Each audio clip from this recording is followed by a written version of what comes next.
से पढ़ेंगे।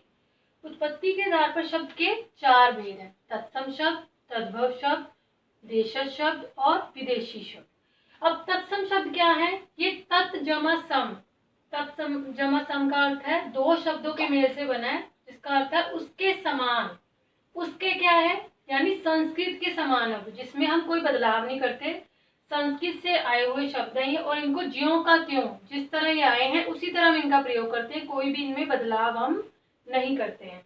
उदाहरण के लिए जल, पवन, पक्षी, ये तीनों शब्द जो हैं ये संस्कृत भाषा से आए हैं और हिंदी में भी इनका इस्तेमाल उसी तरह हो रहा है, इनमें कोई भी बदलाव जो है वो नहीं किया गया है। अब नंबर 2 पे आते हैं तद्भव शब्द। तद्भव शब्द यानी तत् जमा भव।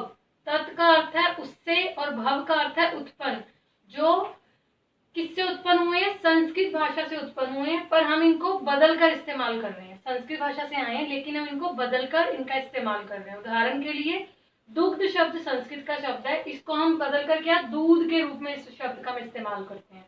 इसी तरह रात्रि जो है वो तत्सम शब्द है और रात तद्भव शब्द है, उसका परिवर्तित रूप। और संध्या तत्सम शब्द है और सांझ इसका परिवर्तित रूप है तद्भव शब्द। तो इस तरह हम इसका इस्तेमाल करते हैं बदल कर इनको।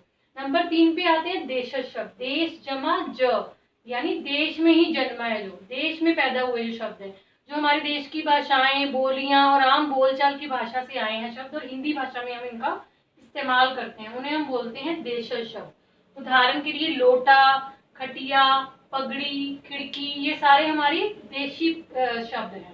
अब है विदेशी शब्द। विदेशी भाषा जो है हमारे देश में समय समय पर विदेशों से जो लोग आते रहते हैं और उन्हीं के संपर्क में आने से जो हमारे देश की जो भाषा है इसमें कई शब्द आ गए हैं। उदाहरण के लिए डॉक्टर, रेल, ये अंग्रेजी भाषा के शब्द है। तमगा शब्द जो है ये तुर्की भाषा का है। मुकदमा और तारीख, ये दोनों शब्द हैं अरबी भाषा के। इस तरह अलग अलग भाषाओं के जो शब्द हैं वो हिंदी भाषा में जो उनका। अब हम रचना के आधार पर शब्द के भेदों के बारे में पढ़ेंगे। रचना के आधार पर शब्द के 3 भेद हैं, रूढ़, यौगिक और योग रूढ़। रूढ़ क्या होते हैं? जिन शब्दों का अर्थ तो निश्चित होता है, जिनका अर्थ निश्चित होने रूढ़ कहते हैं, लेकिन जब हम इनको अलग अलग करते हैं तो इनका कोई भी अर्थ नहीं निकलता। उदाहरण के लिए जल और कमल। जैसे जल का मैं आपको करके दिखाऊंगी, ज जमा ल। अब ज और जो ल है इनका अलग से कोई अर्थ नहीं निकलता, ये दोनों क्या है? निरर्थक शब्द है, इनका कोई अपना जो अलग अर्थ है वो नहीं निकलता है, इसलिए इनको हम कहते हैं रूढ़। अब है यौगिक। यौगिक क्या होते हैं? जो दो शब्दों से मिलके बनते हैं उन्हें हम यौगिक बोलते हैं। और इनका जब हम अलग अलग करते हैं, इस शब्द को दो भागों में बांटते हैं इस शब्द को, तो दोनों का ही एक अलग अलग अर्थ निकलता है।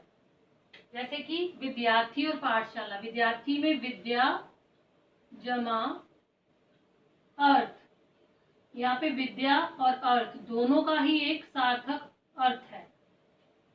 इसी तरह पाठ जमा शाला का भी एक सार्थक अर्थ है। और नंबर 3 पे है योग रूढ़। योग रूढ़ जो है वो यौगिक और रूढ़ दोनों से मिलके बना है, अर्थात यौगिक यानी ये दो शब्दों से मिलके भी बना है और इसका रूढ़ अर्थ भी है। जैसे कि जलज। जलज है जल जमा ज, यानी जल से जन्मा है, जो जल से जन्मा है, दोनों का अलग अलग करने पर अर्थ भी है।